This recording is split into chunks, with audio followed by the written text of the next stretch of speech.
दोन मित्र होते आणि हे दोन्हीही मित्र अतिशय जवळचे एका गावातले हे दोन मित्र होते.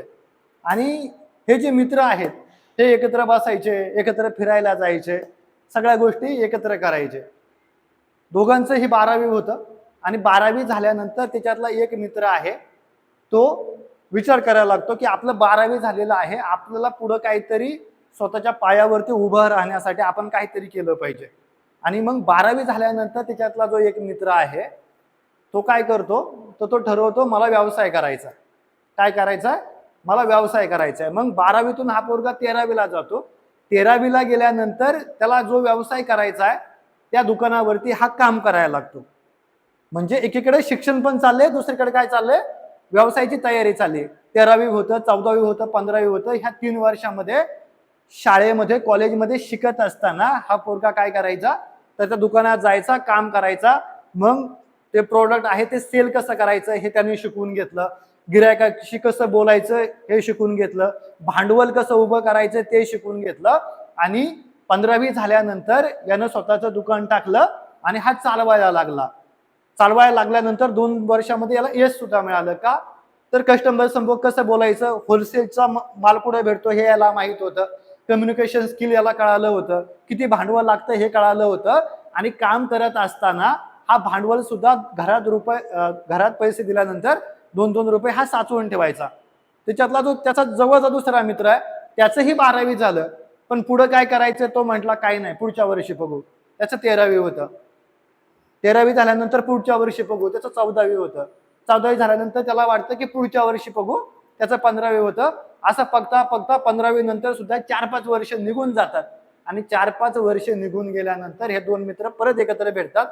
आणि भेटल्यानंतर जो यशस्वी झालेला मित्र आहे त्याला अयशस्वी झालेला मित्र म्हणतो की खरंच मित्रा तुझं नशीब होतं, तुझं नशीब होतं म्हणून तू दुकान टाकलं, तुझं नशीब होतं म्हणून ते दुकान सुद्धा चालतंय आणि त्याच्यावरती एक तू चांगली 4 व्हीलर घेतलेली, एक बंगला बांधलेला आहे.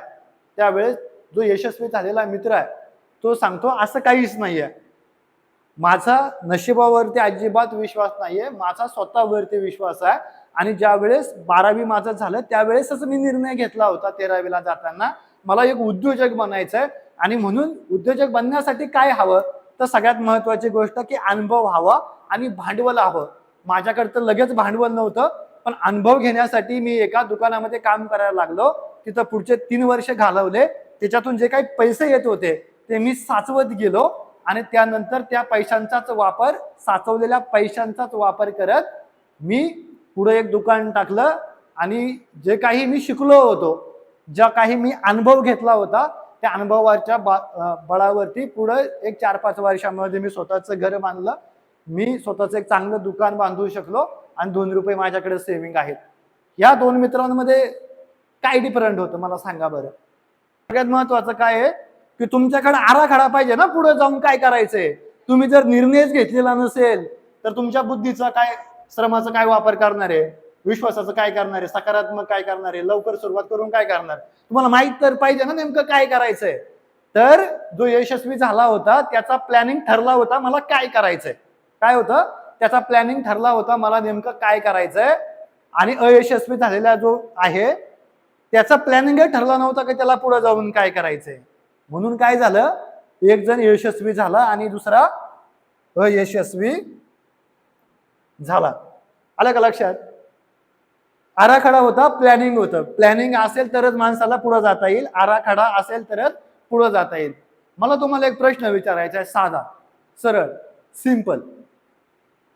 सचिन तेंडुलकर ज्या वेळेस आंतरराष्ट्रीय दर्जाची मॅच खेळायला जात असेल त्यावेळेस प्लॅनिंग करत असेल का, आराखडा ठरवत असेल आजच्या दिवसाचा की मी कसं खेळलं पाहिजे, माझं उद्दिष्ट काय असलं पाहिजे, मी नेमकं कोणत्या प्रकारच्या आज खेळ दाखवला पाहिजे. काय वाटतं तुम्हाला, तुम्हाला काय वाटतं सर, तुम्हाला काय वाटतं सर, काय वाटतं नक्की 100% ना. जे काही IPS होतात, जे काही PSI होतात किंवा जे काही स्पर्धा परीक्षा देतात त्यांचं ठरलेलं असतं आराखडा, त्यांचा प्लॅन ठरलेला असतं. की असं कोणी आहे की त्याचा प्लॅनच ठरलेला नाही, अभ्यासाचा दिनक्रम ठरलेला नाही, असं असतं का. मग मला सांगा, जर तुम्हाला भाषण कला करायची आहे तुम्ही काय बोलणार आहात याचा प्लॅनिंग नको आहे तुम्हाला. आणि मग तुमचं जर प्लॅनिंगच नाहीये आणि तुम्ही डायरेक्टली वरती जाताय आणि बोलताय, तुम्ही का अडखळणार नाही सांगा बरं. हा, हे सुद्धा एक क्षेत्रच आहे ना.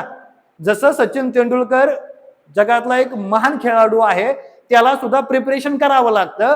जर लता मंगेशकर या सर्वात उत्कृष्ट गायिका होत्या, त्यांना सुद्धा सकाळी 3 ते 4 वाजता उठून प्रॅक्टिस रियाज करावा लागतो. तर मग आपण जर भाषण कला शिकणार आहोत किंवा आजपर्यंत आपण भाषणं केली, आपण कधी रियाज केलाय का? आपण कधी त्याची प्रॅक्टिस केली आहे का?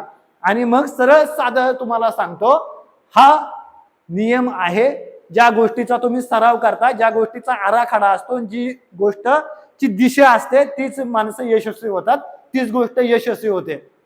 तुम्ही एसटी मध्ये बसलात, कंडक्टर तुमच्या जवळ आला म्हणाला कुठे जायचंय, तुम्ही म्हटले मला माहित नाही, तर जमणार आहे का? तो काय म्हणाल, उतर खाली. मग भाषण कलेचा पण एक प्रवास आहे ना. तुम्हाला भाषणातून काहीतरी अपेक्षित आहे ना. मॅडम तुम्हाला काहीतरी अपेक्षित आहे, सरांना काहीतरी अपेक्षित आहे, प्रत्येकाला वाटतं माझं नाव झालं पाहिजे, लोकांनी मला येऊन विचारलं पाहिजे तू खूप छान बोललास. राजकारणात असेल तर आपल्याला राजकीय गोष्टी मांडता आल्या पाहिजेत. समाजकारणात असेल तर समाजात तुम्ही काय चांगलं काम करता हे सांगता आलं पाहिजे. तुम्ही जर कंपनीत असाल तर तुमचा जो काही प्रोजेक्ट आहे तो मांडता आला पाहिजे. सेम भाषण कलेचं सुद्धा आहे की भाषणाची सुद्धा दिशाच असायला हवी, भाषणाची सुद्धा एक आराखडाच असायला हवा.